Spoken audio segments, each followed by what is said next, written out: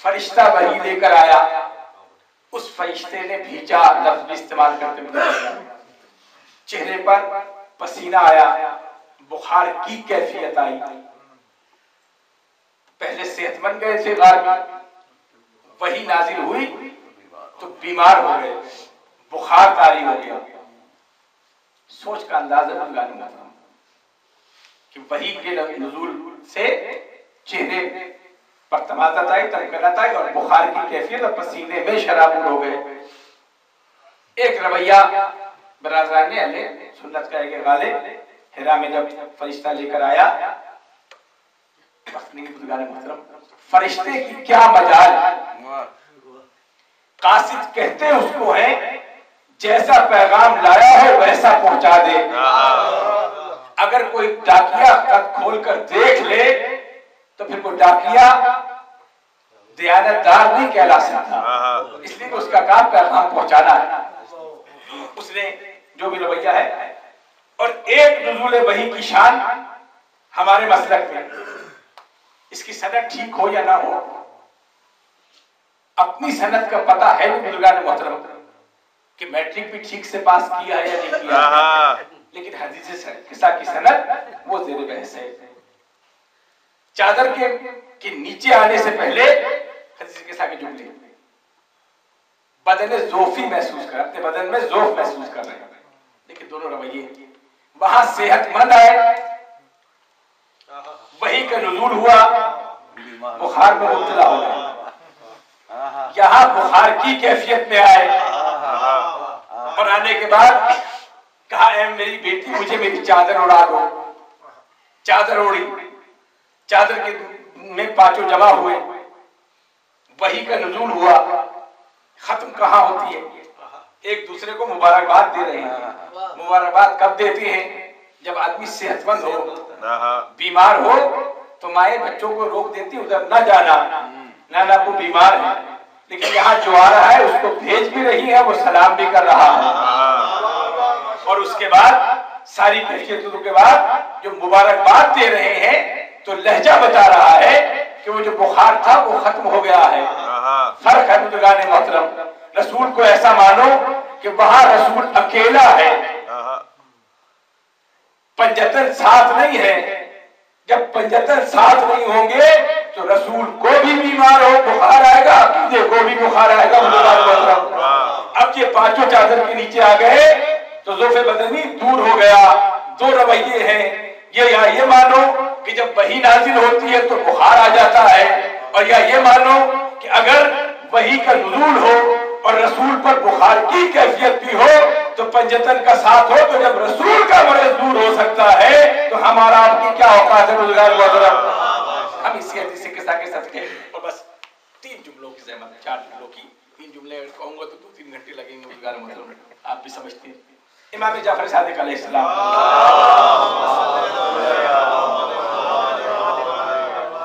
رہت بہ سکتا نہیں بزرگان محترم.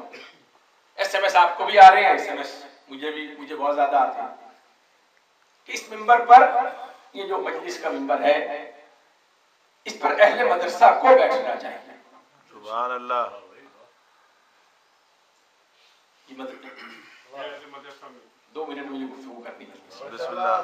یقیناً بہت تحقیق کے بعد، بہت سوچ سمجھنے کے بعد اس منبر پر اہل مدرسہ کو بیٹھنا چاہیے تاکہ علمی باتیں ہو سکیں. آئیے جسے امام جعفر صادق علیہ السلام، میں بالکل تاریخ کا آدمی اور نہ عبدالحکیم گلترابی کے کامرس کا آدمی، میں سیدھا سادہ سا آدمی ہوں. گزارش سن لیجیے. وہ جس کے مدرسے جس کو زیب دیتا ہے بزرگان محترم، وہ ہے امام جعفر صادق علیہ السلام کا مدرسہ. پوری ذمہ داری کے ساتھ 4,500 شاگرد جس مدرسے میں براہ راست علم حاصل کر رہے ہوں، وہ علم کون سا حاصل کر رہے ہوں؟ جو علم دے رہے ہیں، جسے امام جعفر صادق ہے، لفظ صادق کا استعمال ہے، وہ مدرسے میں علم دے رہے ہیں، مدرسے میں تعلیم دے رہے ہیں، مدرسے میں شریعت پڑھا رہے ہیں، مدرسے میں دین کی تعلیم دے رہے ہیں، علم کی باتیں ہو رہی نا بزرگان محترم. جائیے آپ کے پاس بھی وقت ہے, میرے پاس بھی وقت ہے, مجھے کوئی ایک حوالہ دکھائیں کہ امام نے مدرسے میں فرش ادا بچھایا ہو اور اپنے کسی شاگرد کو منبر پر بٹھایا ہو. بہت بڑا دعویٰ نہیں کرنا بزرگان کر سکتا ہے, میری اوقات کیا ہے, لیکن میرا دل کہتا ہے کہ میں یہ بات آپ سے کروں اور آپ غریبان میرا ہاتھ آپ کا, کہ کوئی شاگرد ایسا, اچھا امام کا شاگرد ہوگا کون؟ شاگردوں کی ایک فہرست ہے. شریعت اگر کسی نے سیکھی ہے تو اسی مدرسے سے سیکھی ہے. ہر آنے والے نے یہاں زانوے تلمذ طے کیا ہے بزرگان محترم, یہ وہ مدرسہ ہے. پھر گزارش کر رہا ہوں, مدرسے میں کبھی فرش ادا بچھائی ہو اور اپنے کسی بہت بڑے شاگرد سے کہا تم بیٹھو اور دو چار مسئلے مجھے بتا دو.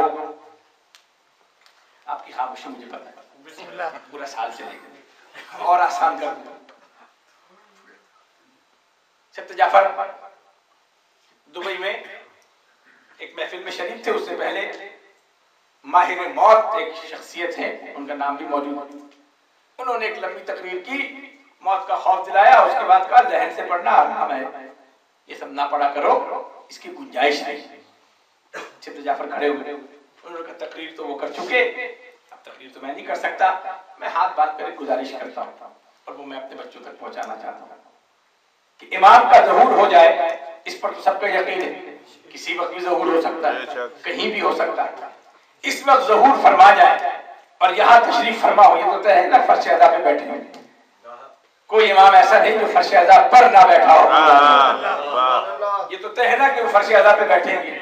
اگر وہ آ کر بیٹھ جائے تو کس فقیہ میں یا کس ولی فقیہ میں, یہ لفظ بدل دوں, کس بڑے سے بڑے عالم میں یہ دمخم ہے کہ وہ اٹھ کے بیٹھے اور کہے فرزند رسول دو چار مسئلے مجھ سے سن لیجئے. آ کے منبر پہ بیٹھے, امام کہے بھی تو اس کی ضرورت نہیں ہوگی کہ کس کے سامنے میں مسئلہ بیان کروں. کہنے لگے مگر میں اٹھوں گا, میں قدموں پہ ہاتھ رکھوں گا, میں کہوں گا مولا جب دیوبند کو اجازت دی ہے تو مجھے بھی اجازت دے دیجیے, جب قرآن اسدی کو اجازت دی ہے تو مجھے بھی اجازت دے دیجیے, جب ہارون مکفوف کو اجازت دی ہے تو مجھے بھی اجازت دے دیجیے, اور جب ابو عمارہ کو اجازت دی ہے تو مجھے بھی اجازت دے دیجیے. نام اس لیے لے رہا ہوں کہ دامن وقت اتنی گنجائش نہیں. ابو عمارہ ان میں وہ شخصیت ہے جو آج کے ہمارے دور میں وہ چیزیں نظر آ جائیں گی. امام کی بزم میں نہیں آتا, شعر یاد کر کے دوسروں کے چوک پہ کھڑا ہو کر مولا کی منقبت بیان کیا کرتا تھا, گا کے یوں سمجھیے لہن کے ساتھ. لوکل تھا بزرگان محترم, اس لیے چوک پر پڑھتا تھا, سبحان اللہ, تہذیب کو جانتا تھا. اب وہ ترنم سے پڑھتا تھا, امام تک اطلاع پہنچی کہ وہ جو چوک پر کھڑا ہو کر شاید اطلاع دینے والے نے سوچا ہو کہ امام کے چہرے پر ناراضگی آئی, امام سے کوئی فتویٰ لی, معروضی صورتحال میں کوئی فتویٰ لینے آیا ہوگا امام کے بعد بزرگان محترم کہ دیکھیے حالات خراب ہیں. وہ چوک پہ کھڑے ہو کر مولا علی کی سمجھ آپ بھی رہے ہیں, خاموشی ایسی اختیار کریں, ایسے پتہ ہی کچھ سے بزرگان ذمہ داری میرے اوپر آئے گی. وہ جو معروضی صورتحال میں فتویٰ لینے آیا کہ وہ جو چوک پر کر رہا ہے اس سے فساد کا خطرہ, اسے مار دیا جائے گا, امام تک اطلاع پہنچی, امام مسکرائے, کہا ابو عمارہ کو میرے پاس بلاؤ. قاصد پہنچا, اب وہ لرزنے لگا کہ امام نے بلایا. امام کی بارگاہ میں حاضری کے لیے دل اور کلیجہ چاہیے بزرگان محترم. لرزتا ہوا آیا, امام نے پوچھا سنا ہے تم میرے مولا علی کی منقبت چوک پر بیان کرتے ہو, کہا مجھے سناؤ. اب سوچا کہ بس میں امامت ہے, پتہ نہیں واجب ہے یا مستحب ہے,